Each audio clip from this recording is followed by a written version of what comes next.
বড় লোকেরা আজকে একটু রোদ্রে হাঁটতে পারো না,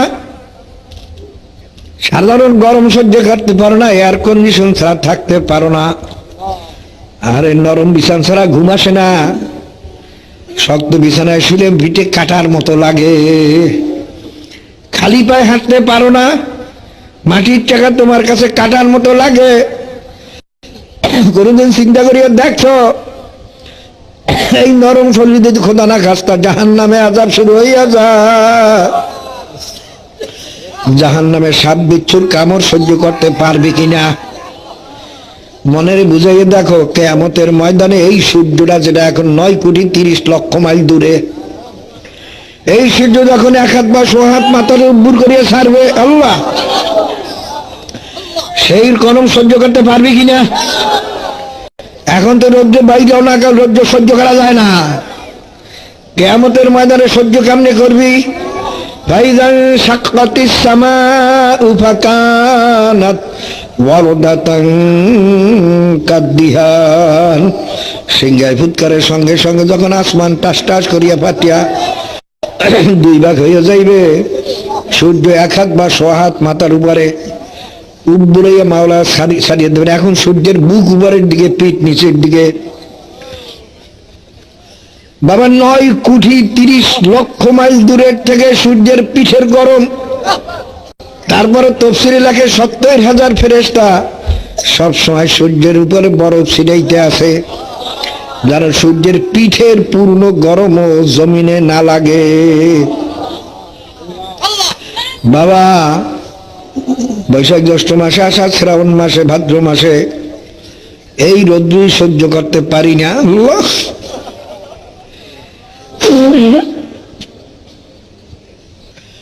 বাবারা চিন্তা করে দেখো,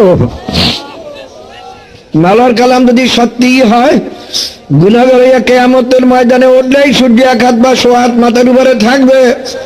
আল্লাহ পাক বলবেন বরফ ছিটান তো দূরের কথা, এই সূর্য তোমার মধ্যে যত গরম আছে আজকে ছাড়িয়া দাও।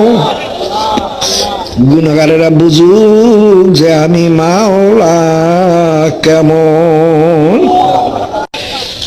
আল্লাহ হে বাবা, মাওলার কালাম যদি সত্যি হয়, এই আয়াত সত্য মনে রাখিস। ইয়াউমা লা যিল্লা ইল্লা যিল্লুল আরশ, কিয়ামতের ময়দানে মাওলার আরশের ছায়া ছাড়া কোন ছায়া পাওয়া যাবে না। জমিনও আগুন, উপরেও আগুন, যাবি কই রে বাবার? মাওলা ডাক দিয়া বলবেন আইনাল মাফার, আজকে কোথায় ভাগ্যা যাবি? পারলে ভাগ্যা যা, দুনিয়াতে আমার হুকুম মানো না, ভাগ্যা গেছো। আজকে তো আমি হুকুম দিছি এই সূর্যের গরমের নিচে দাঁড়ানি লাগবে। আইনাল মাফার, এখান থেকে কে ভাগ্যা যাইতে পারো? পারলে যা। তবে মনে মনে চিন্তা করতেছে, কই এত নাফরমানি মাওলার সঙ্গে করি, কই মাওলা তো কিছু কয় না, আসলে কিছু হবে না। অনেকে এই ধোকায় পড়ছো বাবারে। আল্লাহ পাক ফরমান আম হিল হুম রুয়াইদা, ওগো ঢিল দাও, আরো ঢিল দাও, ঢিল দাও মতো ঢিল দাও।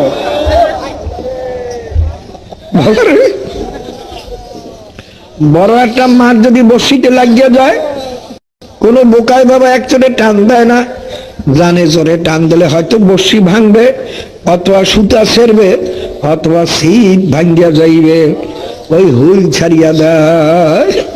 মাছে সারা পুকুরে ঘোরে আর বলে, ও বড়শিওয়ালা আমাকে তো রাখতে পারলো না, আমি তখন ইচ্ছা মতো ঘুরতেছি, আমার যেহেতু শক্তি বেশি। বড়শিওয়ালা বলে, ও বদমাস ঘোর ঘোর ঘোর ঘোর, আমি তোর মুখে বড়শি লাগাইয়া দিছি, ঘুরতে ঘুরতে যখন তোর পেটখানা ভাসাইয়া দিবি, আমি তখন তোরে উঠাইয়া ফেলাবো, আর থাকতে পারবি না। মাওলা বলেন কুল্লু নাফসিন যায়িকাতুল মাউত, আমি প্রত্যেকের মুখে মৌতের বর্ষি লাগাইয়া দিছি। ঘর ঘর ঘর, যত বড় নাফরমানি কর আমি তো চাই দেখতে আসি। আর দুনিয়ার বসি মাছে অনেক সময় সিরিয়া নিয়েও যায়, কিন্তু আমি এমন বসি লাগাইছি কেউ ছেড়তে পারবি না। আজকে ভাইরা আলেমুল আমাদের বয়ানে কোরআন হাদিসের জালে যারা উঠলা না, মাওলা কিন্তু তাদের জন্য টেডা বানাই রাখছেন আজরাইল সালামের হাতে। বাবারে যেদিন আজরাইল সালাম এসে কলজের উপরে টেডা মারিয়া কলজের গুলো সিরিয়া সিরিয়া উঠাইয়া নিয়ে যাইবে, থাকতে কিন্তু পারবো না।